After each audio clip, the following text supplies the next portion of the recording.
Hey guys, T7 here, on video today. For today, it's not going to be a dull little video, but it's going to be a video talking about Yugioh Expressions. Now, when I mean Yugioh Expressions, I don't mean people flipping tables, expressing themselves in Yu-Gi-Oh! I'm talking about expressions as in words and terms that they use that normal people wouldn't use, or it's a word that people normally use, but Yu-Gi-Oh! Has taken upon a new meaning of the word, so that when you hear a Yu-Gi-Oh! Player say it, you instantly know it means something other than what it actually means. For example, something like broken, which I'll delve into very shortly. Right, so I've got a list of about 8 different words. I mean, this would be Yugioh Expressions number 1, and if you guys want to see me talk about a particular expression that I haven't mentioned in today's video, then definitely do comment down below and I'll add it to the next one, so we can go over those expressions as well, because I do love the expressions in Yu-Gi-Oh! I think it's more of a cultural thing, where like if you go to London, for example, and play, a lot of the words that they use are a little bit more integrated into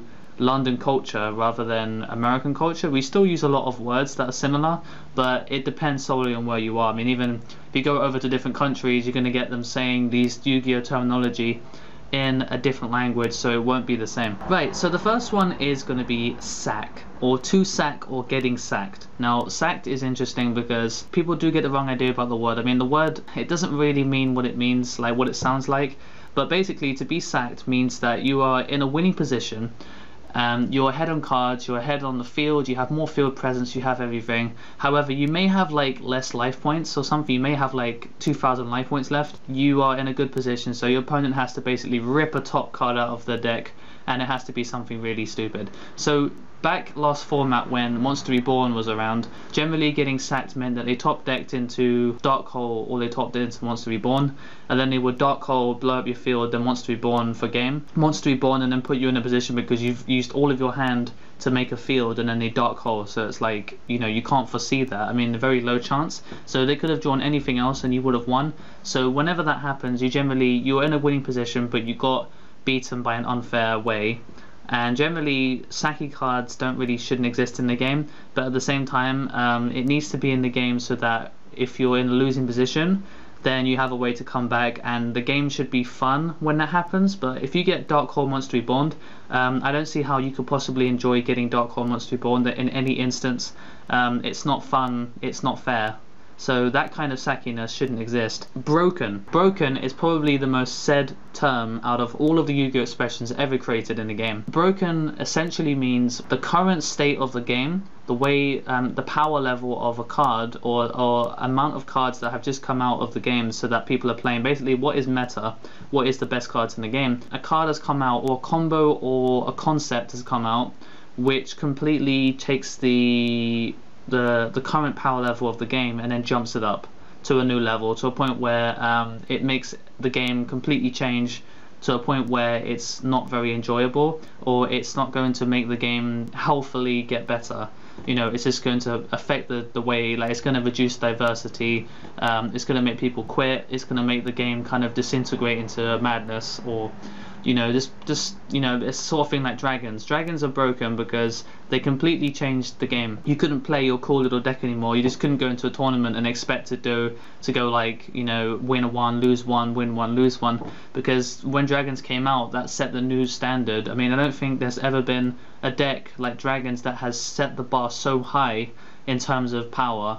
So realistically, dragons are a good example of a deck that is very broken. Win more. Oh, I love the term win more.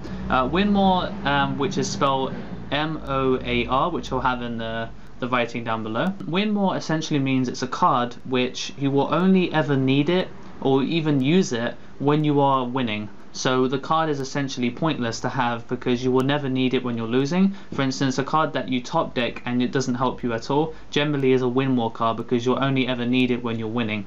So generally win more cards are bad. So for example, some people would say that Blackluster Soldier can be a bit win more, because by the time you've got your graveyard set up, you generally won't need the Blackluster Soldier. You can just summon a whole bunch of stuff. By the time you've got your graveyard set up, it's already late game, so you're either losing or you're winning. But that being said, you can come back from the game, come back into the game with a Blackluster Soldier. So it's not completely win more, but a lot of people do say it is, and that's why they're justifying why it shouldn't be on the ban list, banned, rather than at 1. A scrub. What is a scrub?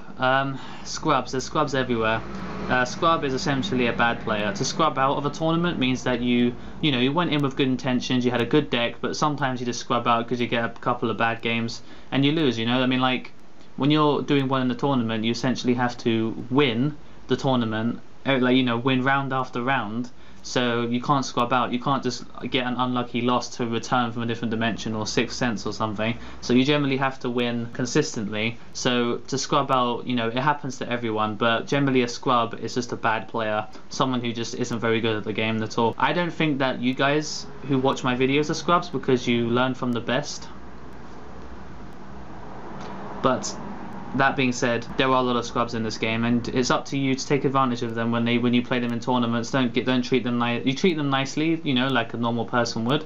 But if they start showing scrubbiness, when they play, you just beat them 2-0, because realistically that's what matters. You got to get those 3 points and get up the regionals ladder, or the standings, so make sure you top. Don't give scrubs a chance because they need to learn a lesson. Okay, so the next one is bubble. Now, bubble is an interesting term because you can bubble out, and you can get bubbled.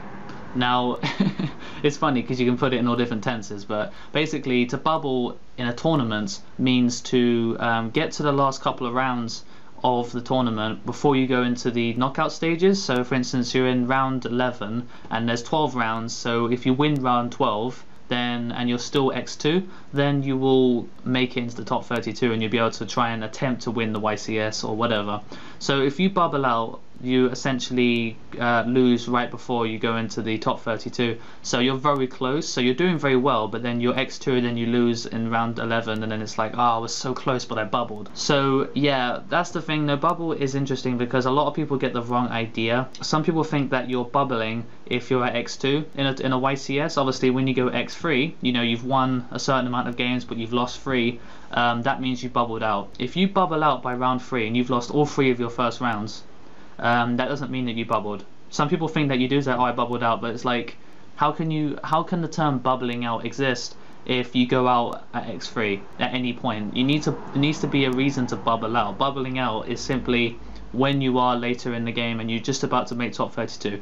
And advantage, and kind of goes with the plus and negging. Advantage is interesting because it generally forms the basis of the game. If you look at a card and go, yeah, this card can +1, you will almost guarantee that this card will at some point be useful to you, or will be somewhat important into the game, because if it can generate +1s, then it's a good card. So tour guide, for example, +1s the minute that you special summon another tour guide, and then you put them together to make a Leviathan Dragon, which is 2500 when you detach. So it's a 1 card, so at this point you're +0, and then you use this 2500 to ram over something that they have on the field, so then you +1. And if you destroy something that was tribute summoned, then you +2 because they wasted a card to tribute summon. Advantage is interesting because a lot of people don't understand the concept to a point where they're just playing any old deck, playing it the way they want to, and then they realize by turn 4 they've got no cards left in hand, they've got like 2 cards on the field, and you realize that even though you have more cards on the field than your opponent,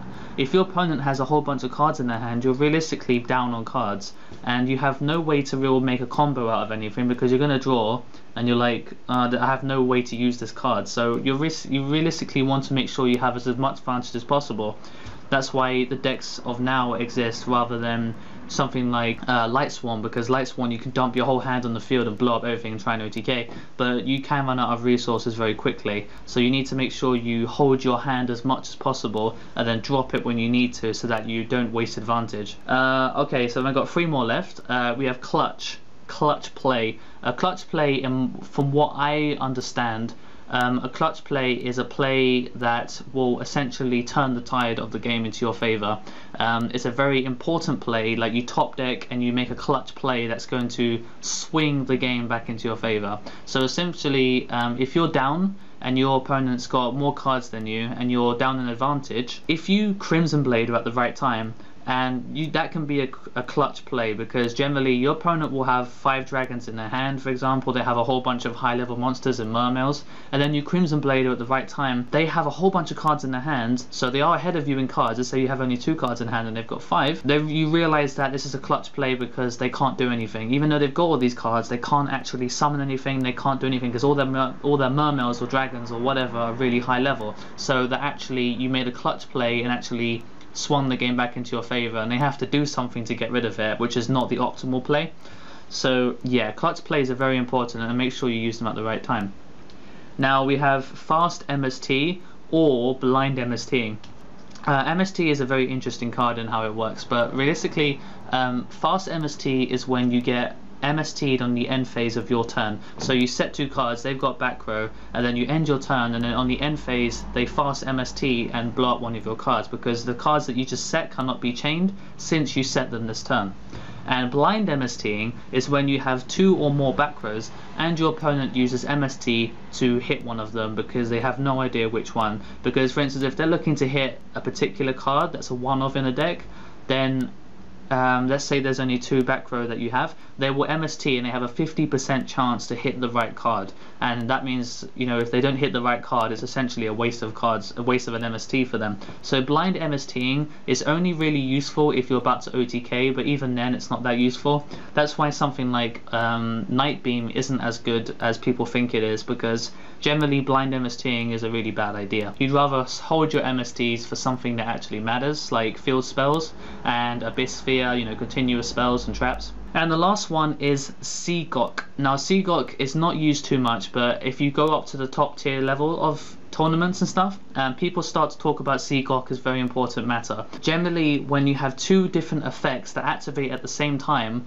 and let's say that you have 2 Sangans on the field, or no, you have a Witch of the Black Forest on the field, and you have a Sangan, and you tribute both of them to summon Blue Eyes White Dragon. You know, which one of those effects activate first? They're both compulsory effects. You have to search, you have to activate their effects and get a card from your deck with them. So Sangan, Witch of the Black Forest, they do activate at the same time. However, because you can't activate both effects at the same time, they have to go on a chain. So you can actually choose which one of those effects you can activate first. If you have an optional effect activating at the same time as a compulsory effect, the compulsory effect will always be Chain Link 1. So you will do it so that Chain Link 2, for instance, you do Abyss Teus, pitch a Atlantean, which is compulsory, so special summon the Abyss Teus. Marksman will go off first as Chain Link 1, Abyss Teus will be Chain Link 2, which means that your opponent cannot chain something like Stardust Dragon to the effect of Marksman, because the way of Seagok means that they can only respond to the effect of Abyss Teus, but obviously Abyss Teus doesn't destroy anything,